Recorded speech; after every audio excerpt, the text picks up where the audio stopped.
So I wasn't a big person on reflection. I never really had been. I kind of thought there isn't really a need for this. What do I need to do? This just seems like more work.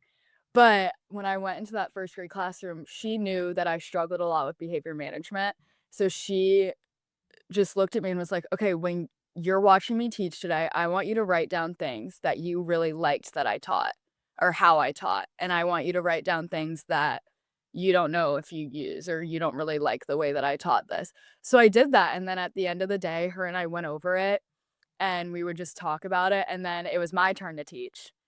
And while I was teaching, I was kind of just thinking, okay, they're not getting the way that I'm speaking. Let me try something else. Let me put a video on, or let me read them a book to see if they'll better grasp it. It was more of like after I was done teaching, I would give them an exit ticket usually and see how it grasped in their minds. If 50% of the class was perfect at it, but then the other 50% was still really confused, I would reteach it the next day, but I would teach it in a different way because I felt like, okay, if they didn't get it the first time with me teaching it this way, then let me try something else. And even the kids who did get it, they'll be able to get a deeper understanding of it. They're not just being thrown in, they're getting a deeper understanding. Reflection's the best thing to do.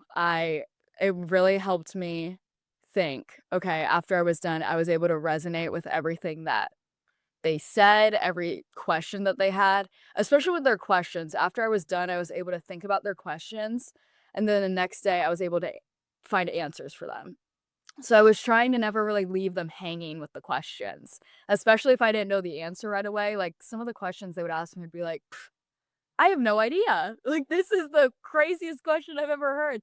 So I'd be able to look it up and see how I would be able to put it in the minds of a first grader.